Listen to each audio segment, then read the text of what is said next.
So, we are in Matthew chapter 7, going through the Sermon on the Mount still.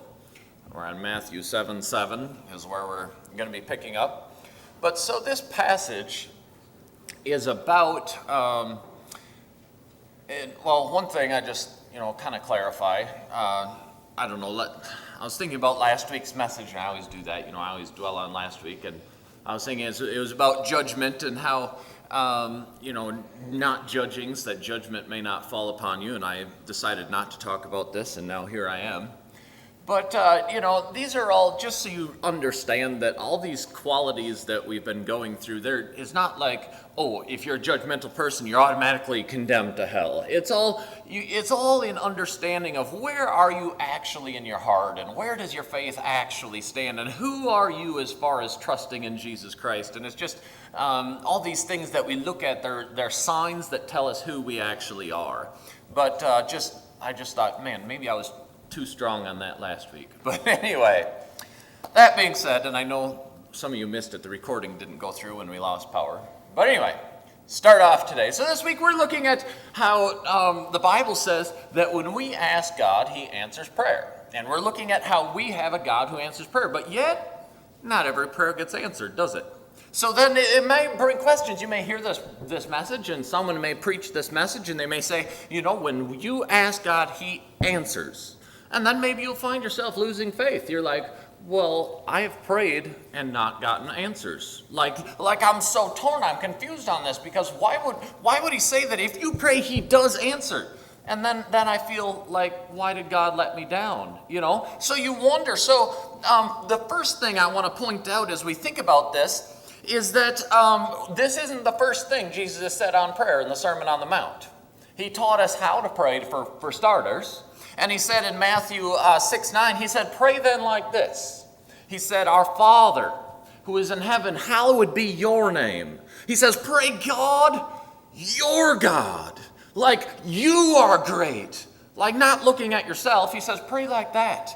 And then He says, your kingdom come. Not God, may my will be done on this earth. Right? He says, pray, may your kingdom come and your will be done on earth as it is in heaven. He says, pray like this. God, what you want, let that be done down here. Like not what I want, let your power be happening down here. He says, this is how we pray. This is the way that we ought to pray. And then He says, pray like this. He says, pray, give us this day our daily bread, and forgive us our trespasses as we forgive those who've trespassed against us. And He says, pray like this. Pray, God, as I begin to come into obedience of what you want me to do, then you start answering my requests. Like as I'm finding where you want me to be and what you want me to do, then you start answering my requests. As I'm learning to be what you want me to be. He says, pray this sort of prayers. And then he says, and lead us. He says, pray this. Pray, lead us not into temptation, but deliver us from evil. He says, pray like this. Pray, God, man, I'm down here and you're God and you're wise and you know everything. And don't even lead me past evil, because knowing me, I might just jump off the wagon and just join right in. He says, pray like this. Pray, God, take your staff and your rod and just guide me away from those things so that I'm not even going to fall into them. Pray like, God, I'm kind of your dumb sheep here. And I need you and your power for deliverance. And I need you to push me over where I need to be and make me who I need to be. And don't even let me go off where I might make those bad decisions. Like you do this, God. Like you come into my life and you make me who I need to be. Don't let me making the calls here, because I'm probably going to mess this up big time, He says, pray this sort of prayer. So one of the things that I ask myself is, what sort of prayer are you praying when you prayed it? What sort of thing are you asking? Are you praying that God's will would be accomplished in your life? Or are you praying that your will would go overruling God's will? So that's the first question I would ask. And there's many reasons why our prayers may not be answered. James says in James 4:2, he says that you desire things and you can't have them, so that you become murderous. And he says, you covet things and you can't obtain them. So you quarrel and you fight. And then he says this, the reason you don't have is because you didn't ask God. So you're like, oh, well, that's easy. Let's stop being greedy.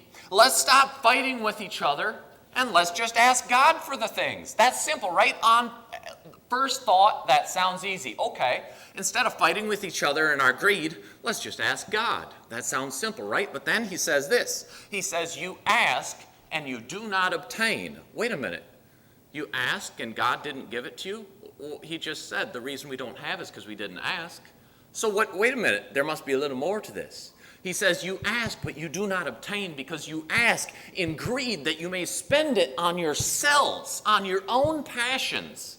He says, you're like, God, would you just give me $1 million so I can sit in my big fancy house and do nothing but eat and watch everybody else and do nothing that is good, and may I just pour the blessings on my head and not have to rely on you at all. And God, would you just do that for me? Because I'm so greedy, I wish you would give it to me. And God says, I'm not going to answer that request.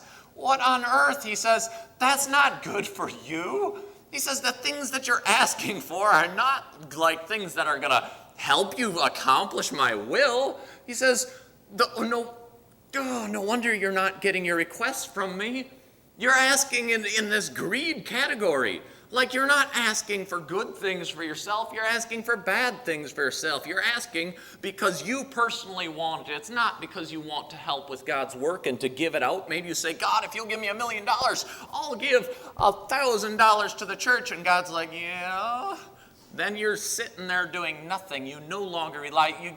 It's just not a good ask. Sometimes you ask and you do not receive because you're asking for something that's not good for you. It's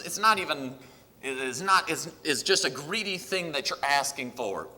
And I also want to point out, it doesn't have to be that you asked in greed. That doesn't have to be the reason you didn't obtain, because Jesus asks and does not receive, and he wasn't asking in greed. In Matthew 26:39, it says Jesus going a little bit further. He fell on his face and he began to pray. He said, my Father, if it's possible, let this cup pass from me. But nevertheless, not my will, but your will be done. Jesus says, God, if there's a way that the cup of your wrath does not have to be poured out on me, and that I don't have to die, if I don't have to be crucified, Father, please find that way. But then he says, but don't go against what is good. If this has to happen for your plan to come out, don't go against the better plan. And I believe he does that. Even in Jesus' all-knowing nature, he does that to show us something. You know what? We may want something really bad. But as much as we ask, we shouldn't ask for something to overrule what is best. We should ask and say, God, if there is a way, if there's a way that it doesn't ruin your great plan, then give me that request, right? If there's a way that it won't overrule what is best. So as we look at this, I just want to point out, now we're looking at a passage that is just kind of looking at the other aspect of it. So should we just throw in the towel and be like, you know what? What's the point? Why ask? God's going to do what he wants to do. You know, is it wrong for us to beg? Is it wrong for us to say, God, please, please, please? Is it wrong for us to say that if God's will is what's best? So ask yourself, is it wrong to sit there and beg God to do something? And as much as it sounds funny, I'm going to say to you that I think God does want us to beg in that way.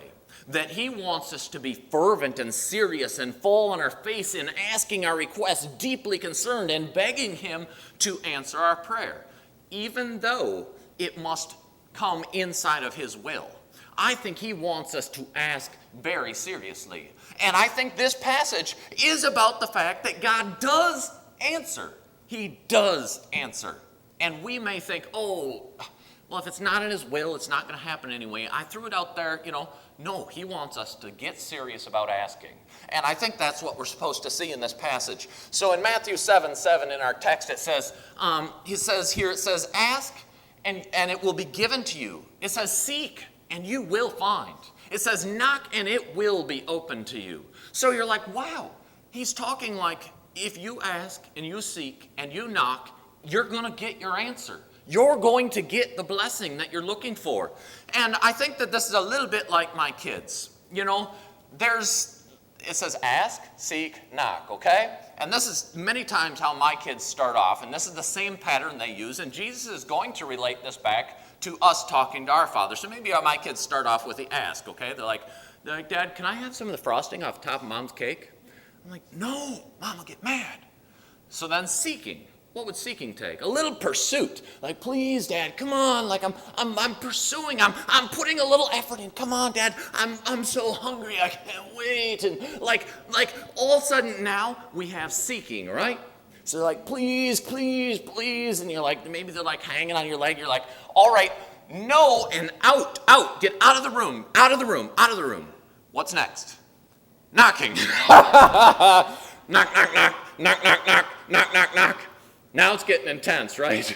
Now you've gone from asking to seeking to banging upon the door.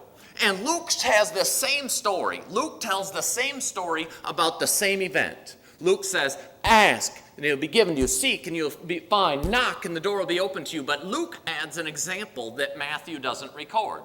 Luke adds something Jesus doesn't record, and what Luke adds is an example of what it is to beat upon the door. So Luke says this in his account in Luke 11:5. He says, Jesus said to them, he says, which of you, having a friend who goes to his house at midnight and says to him, friend, lend me 3 loaves. Lend me 3 loaves of bread. And he says, you go to him at midnight and you tell him, listen, I have a guest who's arrived on a journey and I have nothing to set before him. You're like knocking on your friend's door and you're like, I need food to serve to my other guest, okay? And he says, then your friend answers you from within and he says, do not bother me. The door is now shut and my children are in bed with me. I cannot get up and get you anything. And does that ever strike a chord? I can't tell you how many times I'm trying to get the baby to sleep or one of the kids to sleep and they start knocking on the door. I'm like, go away. Go away! I'm in bed. I cannot get you anything, right? Like this really, if you got kids, you know how this works. Like they're beating on the door and it's getting a little irritating, right? But then he says to them, he says, I tell you, although he will not give it up and get you anything just because he's your friend, because of your persistence, he will get up and get him whatever he needs. You know what? Luke says, now let's remember. God is not in bed sleeping, right? God is not like this human ordinary person, right? It's just an example. And Luke is adding, and then Luke is like, you need to ask, and you need to knock, and you need to seek, and you need to knock. He says, put a little effort into your asking. He says, go ahead and beat upon the door of God's house and say, God, I'm asking you with intensity now. He says, Luke says, go ahead and apply a little intensity to your asking. Get serious with God. And he's telling you, this is how it should be. This is how it should play out, even though God is not sleeping. He says, put some effort into what you're pursuing. He says, God is a God who doesn't mind if you put effort in. He wants you to put that effort in. And then going back to our text in Matthew 7:8, it says, for whoever asks receives, and whoever seeks finds, and whoever knocks, it will be opened unto them. And, sometimes we may be asking because we're greedy. Sometimes we may be asking for something that we're like, wow, I'm glad God didn't answer that because I was asking for something that really wouldn't have been good for me. It wouldn't have been in his will. It wouldn't have... If I had got that, I would have probably fallen into a lot of sin and something bad. Like, I'm glad he didn't answer because that wasn't really his will. Sometimes you may be asking in the wrong category. And sometimes your asking may have just been pitiful. Sometimes you may not have pursued God the way that he asked you to. You realize God teaches us to fast and to seek and to get serious and to get down in the dust of the earth and beg? Do you realize that God says, if you're serious, get serious? Do you think maybe sometimes we don't receive because we don't want to knock? We don't want to knock upon God's door. We don't want to be serious in our requests. And sometimes it just may be that we fall short in our request from God. Sometimes we may not be asking how we ought to.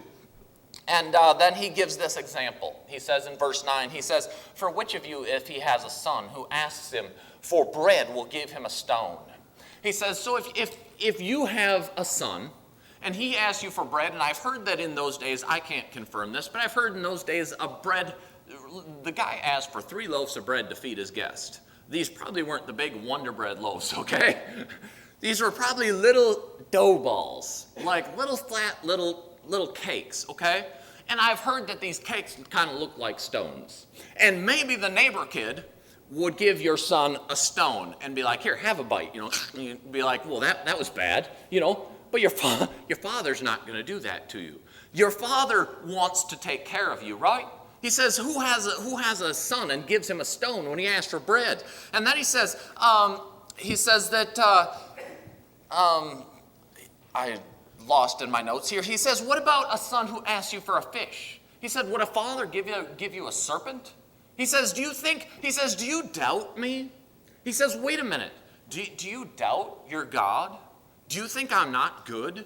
Do you think I don't want to take care of my son who I love? He says, what do you think I am? Do you just throw in the towel and say, what's the point in asking that God? All he wants is his will. Do you think that's the kind of God you're dealing with? Don't you think I love you? He says, don't you think that a father cares about his son? Don't you think that when he comes asking and seeking that he wants to find a way to answer that request? What kind of father do you think you have? And Luke adds this one other example in his account. He says, and who asking for an egg, if his son asked him for an egg, would give him a scorpion? And I guess, and I don't know this either, but I read in my commentary, I was like, give him a scorpion. And I guess they have scorpions that ball up in a ball with their shell on the outside, and they look like eggs. That would be a really unfortunate gift for your son. God says, do you think I'm that kind of God?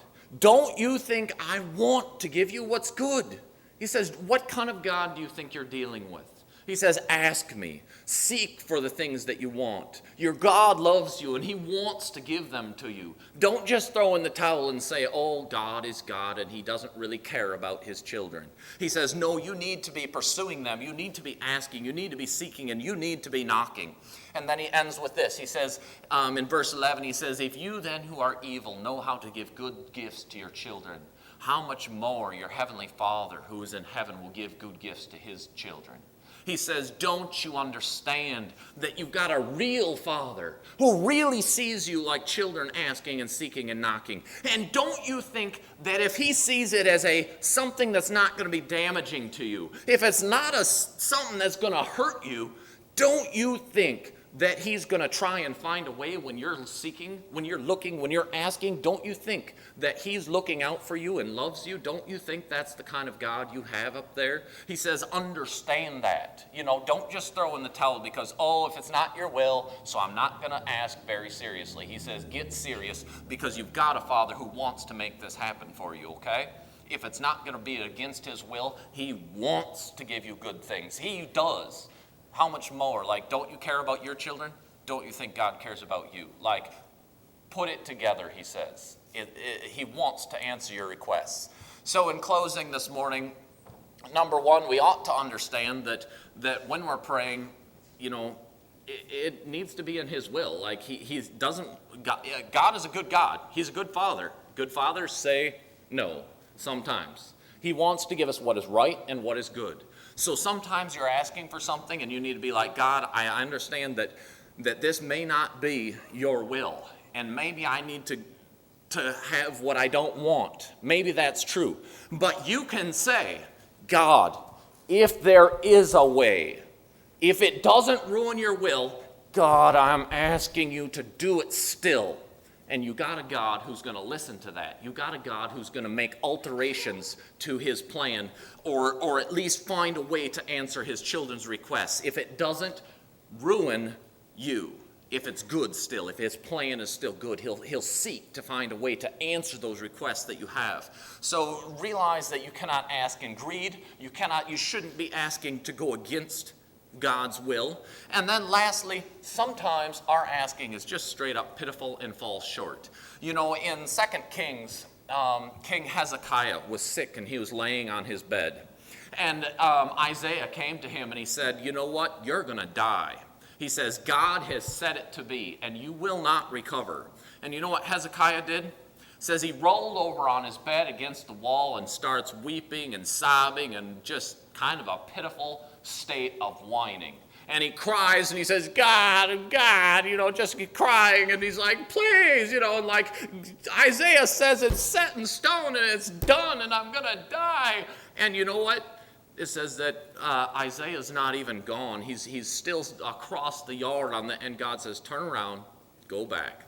Turns around, goes back, and he says, you know what? God heard your for crying out loud, literally, and he's given you another 15 years. And sometimes we may just be like, you know what? God's going to do what he's going to do because he only works in his plan and he doesn't even care about me. He does care and he does listen. And sometimes your ask is just, God, maybe you could. And one last example, in Jonah 3:6, it says that Jonah comes and he tells the king, you know what? You're all going to burn. God's judgment is going to pour down on this wicked city. And the king strips off his kingly garments and he puts on sackcloth and he starts crawling in the dust of the ground and he says, I'm telling you, not a person, not an animal across this entire land will eat or drink, but will crawl in the dust of the ground because who knows whether God will relent and change his mind. Who knows? And he does.